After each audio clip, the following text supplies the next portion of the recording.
I'm Jake, I'm AJ. and we are the The NeckPour NeckPour Boys. Boys.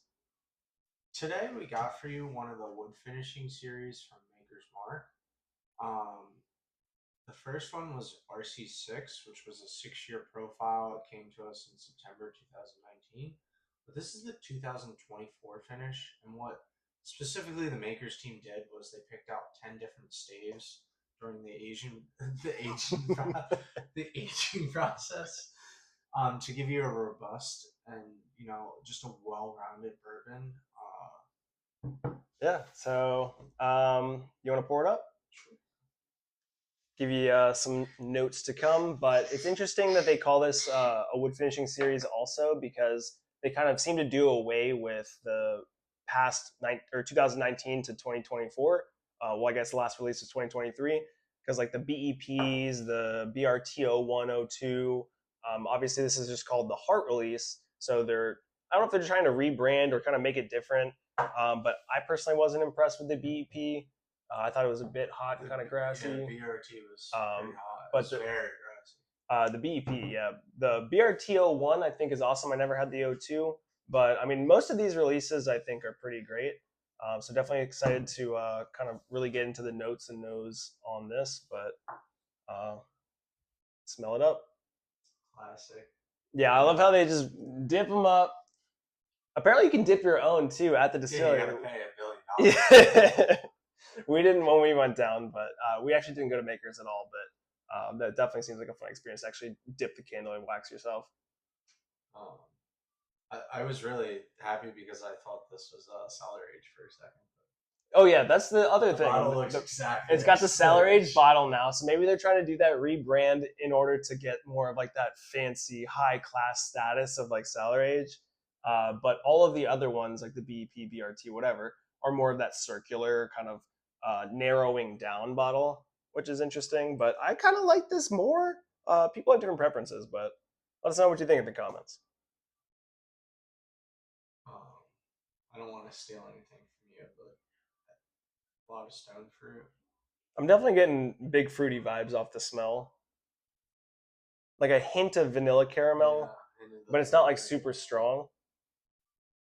Um, when I was reading reviews, they were saying cacao or cocoa, but I'm not really getting that. I can get like a almost bittering smell, but like just well behind all of the sweet fruitiness. But this smells amazing. And MSRP is like 80, 85 bucks. I think secondary at this point is like 100, 110. Yeah, But it's not at bad any at of those all. price points, I think this is a phenomenal bottle. We'll tell you why in a moment, but It's almost like you had it before. has been opened. This is not a neck poor boy video specifically, but so easy going down. So easy going down. That sweetness just carries through the entire time. You get the fruit in the very beginning of it, but then the oak, I would say the vanilla just takes it home. I get oak just like kind of sitting on my tongue, but still with like a sweet oak, not like a drying or Yeah, anything. it's not a drying oak. And I think that's a note that me and Jake don't appreciate is anything like higher aged we struggle with a little bit. Panicky kind of oak thing, but I don't get that at all. Feel like I got more of the fruity flavor in the beginning, but from the second sip, I get more like that kind of just sweet oak caramel. A little vanilla kind of sits on my tongue at the end, but a little different from the first sip.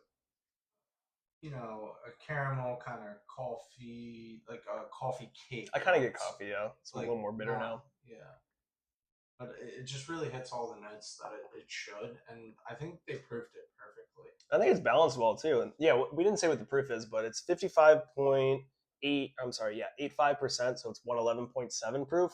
And I think that's a really good, even if you're not really into barrel proof bourbons, I think that is a decent point if it's made well like this to be able to not be too hot for you or like, wow, this is too much to handle for my little baby mouth. Do not. I'm just kidding. I'm just kidding. Some people like things in a lower proof point. Some people like higher. Yeah, I mean, it's interesting. Yeah, we've been drinking bourbon for not even that long at this point, a couple of years, but like we've had so much high proof bourbon that it's like we can't even I mean, we can definitely appreciate like the Michter 10s that are what 90 or so proof, 93, but are just 95. ridiculously amazing because it's so hard to make a They low punch proof above bourbon. their weight. Yeah, 100%, and it's really hard to do that. Obviously, you have to pay for that because that's what $300 plus bottle. But yeah, no, this is a hitter for the price point. I think it's I like would get another and another. Like this is definitely a hitter. yeah. So How many slaps? I think Are we let's do one last putting one. price into it though? Because It's so that hard. changes the whole. It's hard to.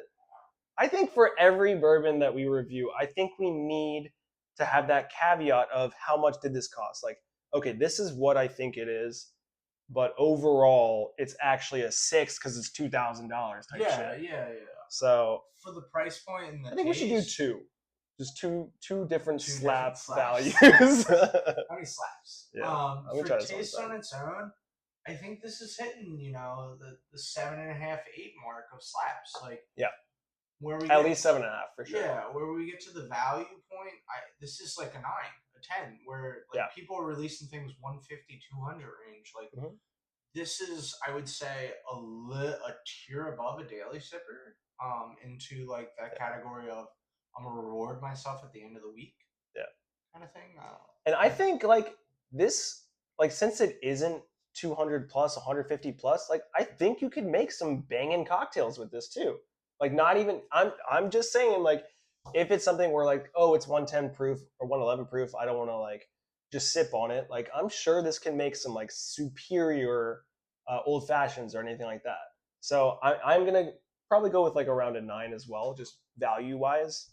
But no, definitely find this if you can. And this is the first weeder we've reviewed on the channel. We've had multiple weeders before. Yeah. But yeah, I don't get any sort of grass flavor. Like for whatever reason, a lot of people like weeded bourbons. A lot of times I get the staves do a great job. I think so. But well, I guess we don't know what the mash bill is either. But either way, like this, no grass, no hay, all sweet, caramelly, vanilla, good. Maple. I definitely get the caramel. I don't really disagree with chocolate. And I maple think maybe at the finish. I think I kind of am maybe misconceiving some oak for some like cacao chocolatey kind of flavor, but it's like a bitter in a good way. But I don't really get much maple. I don't think. At the finish, maybe a little bit. Yeah. Either way, definite banger. Pick it up if you can find it. When this video releases, it should still be out in the wild.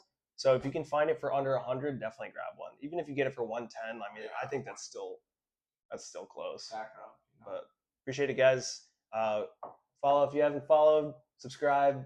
If you get more than 10 likes, Jake said that I'll give out samples. If we get 100 likes on this video, we'll do a bottle chug of a high tier bourbon. But thank you guys. Have a good one. I'm Jake. I'm AJ. And we are the NeckPour Boys.